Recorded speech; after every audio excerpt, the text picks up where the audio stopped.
वंदे पुरुषोत्तमम्। श्रीमद् भगवद गीता अध्याय 1 श्लोक नंबर 2।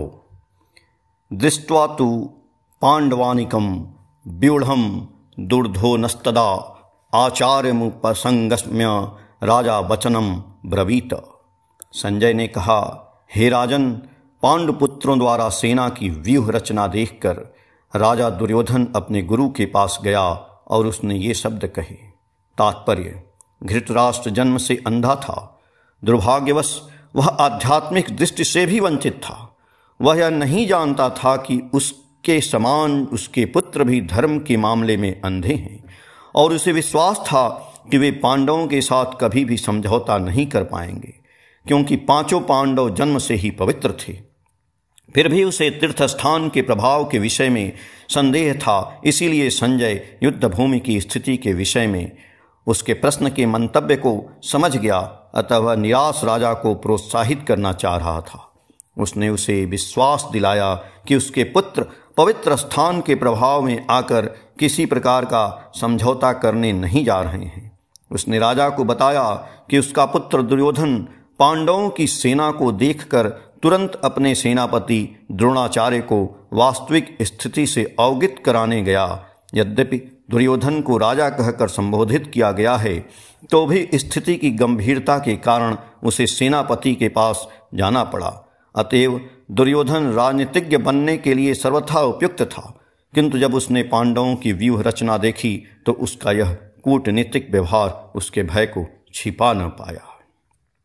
अध्याय 1 श्लोक नंबर 3।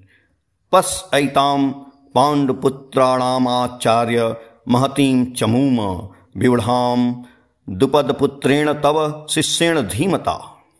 हे आचार्य, पांडुपुत्रों की विशाल सेना को देखें, जिसे आपके बुद्धिमान शिष्य द्रुपद के पुत्र ने इतने कौशल से व्यवस्थित किया है।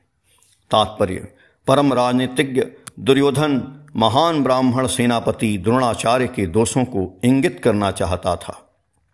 अर्जुन की पत्नी द्रौपदी के पिता राजा द्रुपद के साथ द्रोणाचार्य का कुछ राजनीतिक झगड़ा था।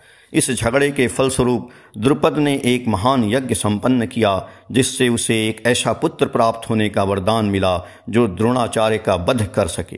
द्रोणाचार्य इसे भली भांति जानता था, किंतु जब द्रुपद का पुत्र धृष्टद्युम्न युद्ध शिक्षा के लिए उसको सौंपा गया, तो द्रोणाचार्य को उसे अपने सारे सैनिक रहस्य प्रदान करने में कोई झिझक नहीं हुई। अब धृष्टद्युम्न कुरुक्षेत्र की युद्ध भूमि में पांडवों का पक्ष ले रहा था, और उसने द्रोणाचार्य से जो कला सीखी थी उसी के आधार पर उसने यह व्यूह रचना की थी। दुर्योधन ने द्रोणाचार्य की इस दुर्बलता की ओर इंगित किया, जिससे वह युद्ध में सजग रहे और समझौता न करे। इसके द्वारा वह द्रोणाचार्य को यह भी बताना चाह रहा था कि कहीं वह अपने प्रिय शिष्य पांडवों के प्रति युद्ध में उदारता न दिखा बैठे। विशेष रूप से अर्जुन उसका अत्यंत प्रिय एवं तेजस्वी शिष्य था। दुर्योधन ने यह भी चेतावनी दी थी कि युद्ध में इस प्रकार की उदारता से हार हो सकती है। अध्याय 1 श्लोक नंबर 4। अत्र शूरा महेश्वासा भीमार्जुन समायुधि युयुद्धानो विराटश्च द्रुपदश्च महारथ। इस सेना में भीम तथा अर्जुन के समान युद्ध करने वाले अनेक वीर धनुर्धर हैं, तथा महारथी युधान विराट तथा द्रुपद। तात्पर्य यह है कि यद्यपि युद्ध कला में द्रोणाचार्य की महान शक्ति के समक्ष धृष्टद्युम्न महत्वपूर्ण बाधक नहीं था, किंतु ऐसे अनेक योद्धा थे जिनसे भय था। दुर्योधन इन्हें विजय पथ में अत्यंत बाधक बताता है, क्योंकि इनमें से प्रत्येक योद्धा भीम तथा अर्जुन के समान दुर्जेय था। उसे भीम तथा अर्जुन के बल का ज्ञान था, इसीलिए वह अन्यों की तुलना इन दोनों से करता था। अध्याय 1 श्लोक नंबर 5। धृष्टकेतुश्चेकितानः काशीराजश्च वीर्यवान् पुरुजित कुन्तिभोजश्च शैब्यश्च नरपुंगवः। इनके साथ ही धृष्टकेतु, चेकितान, काशीराज, पुरुजित, कुंतभोज तथा शैब्य जैसे महान शक्तिशाली योद्धा भी हैं। जय गुरु।